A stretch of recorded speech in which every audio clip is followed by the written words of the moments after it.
Hello, welcome once again to the Turret of Pleasure here in the Enchanted Kingdom of Hermione. I'm Zip Gunn, the Lord Chamberlain, just sitting here in session with the Emperor here, just having a little bit of a snooze. We're talking about moments, my moments, and I've been moving through. I'm trying not to overlap too much on my musical journey, which I did a while ago. And I don't know if I've talked about these or not, so I'm going to have to mention them. And if I've talked about them, forgive me for repeating myself, but it's hard to check sometimes. But I've made it into about the early 1970s. And actually towards the end of the 60s, a phenomenon came along. Again, I've mentioned in previous videos that my ability to find new music was quite limited because I lived on the edge of Canada. We had the radio, sure, AM radio, and in the beginning of 1969 we had FM radio, and underground FM radio was just wow, so great, and it really did a lot of things for creating inroads for experimental music, stuff that wasn't necessarily going to get played on the AM radio dial. And most of the major labels kind of flashed on this, and so they started to try to figure out ways that they could promote their artists that weren't going to get on AM radio. And I'm not sure who did, well, I guess RCA did the first one. And I know I've utterly failed my viewership in this regard. I can't find a single one of these records in my collection. They've all disappeared, or they're somewhere, I don't know where they are. But back in the 60s, RCA released I think this would have been 68.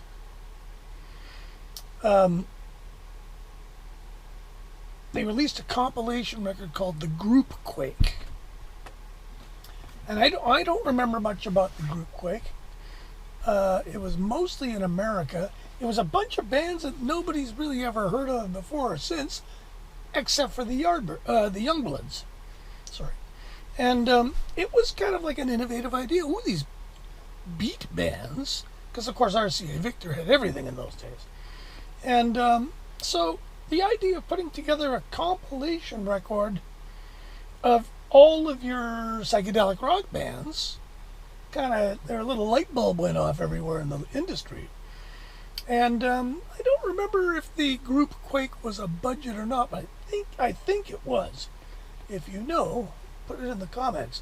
What I do know is that very soon after that, Capitol put out a new sampler. In fact, EMI Capitol put out two samplers. One of them was The New Spirit of Angel, which was their classical catalog, which I never saw really because I didn't buy classical in those days. But there was The New Spirit of Capitol. And this was ostensibly, I think, to celebrate they had a new label. They'd gone from the black and rainbow label with the Capitol. Now it had a cool, weird new 70s style logo and a lime green label. And which was weird because the label was going to undergo a whole bunch of changes in the next few years. But for the time being, it was lime green, had a black and purple C in the middle of it. And they put out this New Spirit of Capitol. And it was a sampler of a whole bunch of different bands, different artists. And whoever put this together, I wish I knew who it was, they get a gold star. It was sold for, I remember it being 49 cents. But I think most of the time it was 99 cents. But it was a complete loss leader. It introduced me, and a lot of other people, I'm sure. This would be the first time I ever heard the Steve Miller Band. It would have been the first time I ever heard Pink Floyd. It would have been the first time I'd ever heard the Edgar Broughton Band. Not that I missed them when I didn't hear them anymore. Amazingly, it was the first time I'd ever heard Mississippi Fred McDowell, who I immediately took to. Who else was on it? Linda Ronstadt is on it in one of her earliest songs. Silver Threads and Golden Needles, I think is the song. Joe South is on it. People forget Joe South was big in those days. The Sons of Champlain were on it, called The Sons. There was Guitar Junior. Who else? God, I've got almost everybody. Anyways, Pink Floyd. I'd never heard of. Well, I actually had heard Pink Floyd. Now that I think of it, what amazed me was beside the Pink Floyd and the Edgar Broughton band, there was a little thing that said Harvest. And I was like, what's this? And I figured out that Harvest was the cool label on Capitol. And the next thing I knew, there was a Harvest record in my local record store called Ummagumma by Pink Floyd, which I immediately ran out and bought, and which in my, 11-year-old youth, I thought was just fantastic. I think it's kind of fun now, but it's not fantastic. But this new Spirit of Capitol completely blew it wide open. And really in quick succession, you had that came out. CBS put out a record called Different Strokes. And Different Strokes was this absolute groove crammed fucking wodge of like 20 songs, or I forget. But it had all kinds of cool people on it. It had like Johnny Winter, Tom Rush, Soft Machine, Redbone, whole bunch of garbage like Fraser and DeBolt and the New York Rock Ensemble, and there was a lot of crap on it too, but it all fitted together really well, and it was the perfect sampler for like this explosion of new music that was coming out of the major labels. And both these records were in circulation for maybe a couple of years, not really that long. And what were the other ones? Anyway, and so those were actually available to buy, usually everywhere. Record stores, drug stores, lots of weird places had them. Warner Brothers kind of did a different thing, and I didn't really. Well, it did affect me a little bit. They did a thing where if you sent them $2, they'd send you a double album of Warner's promo, like a promo record, specifically made, but it was mail order. And the problem was in Canada, mail order didn't work with the States. You couldn't do it. For whatever reason, I don't remember why it wouldn't work, but I couldn't convince them to mail me double albums through the post from America to Canada. I forget what the reason was.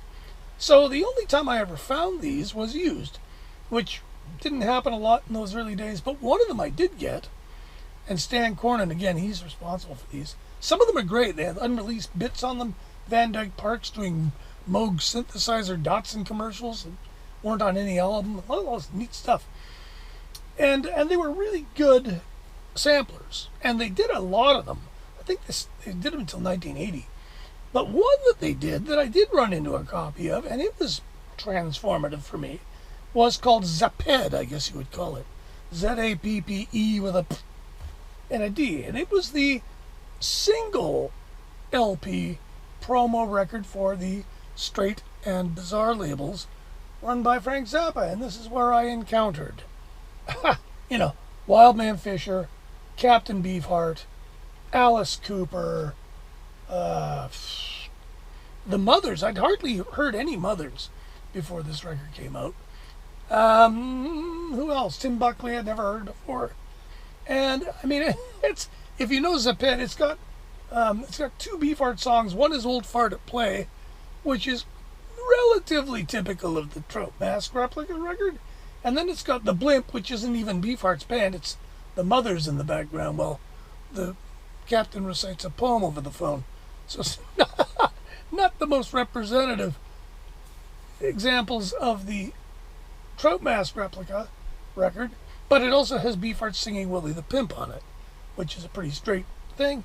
So anyway, yeah, these records, and that was $1. You would get Zapped for $1. And strangely, there were two different covers of Ziphead, which is okay. But these records, I think, were significant. Certainly, they were for me. Like I say, I grew to love a lot of the bands. Redbone, Soft Machine, these were bands I'd never heard of. And these records introduced me to them, for the cost of 1 week's allowance. And so they have to factor into my moments.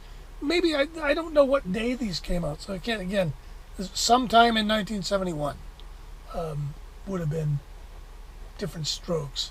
And by then I'm trying to think of some others. There was a few others, but none of them, like Impulse made one that I found lately. I kind of collect them. They're kind of neat. Impulse has had an interesting thing at the end where they put in a little snippet of Albert Eiler and his girlfriend doing, what is it? Music is the healing force of the universe, or whatever it is.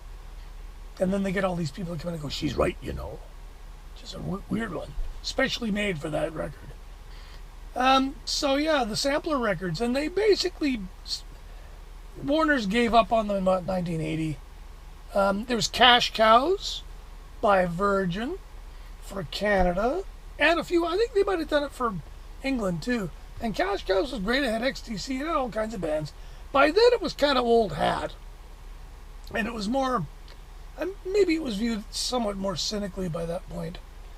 Still, it was, again, Cash Cows, I think where they were $1.99. It was later in the 80s. They kept it like cheap enough that you'd kind of be in the lineup to buy a record and you go, oh, what's this, $1? Oh, okay, I'll buy it. See what's on it. I'm trying to, there was a few other later ones. V was one on Virgin that I've still got. Double LP, full price, I think. And it had unreleased stuff. It had like Tangerine Dream and Robert Wyatt and Ivor Cutler and all the prog rock they did, Hadfield in the North, Clearlight Symphony, Slap Happy, all that crazy stuff. And that was an interesting sampler because hardly any of it was actually on available albums, which is kind of cool. Gave it some cachet. Anyway, there you have it. Don't forget to like and subscribe and everything. And I'm going to keep doing these and marching along through moments of time that kind of were little epiphanies, perhaps, on the march towards where I am now. Thanks for watching, and we'll look after each other, and we'll talk to you later.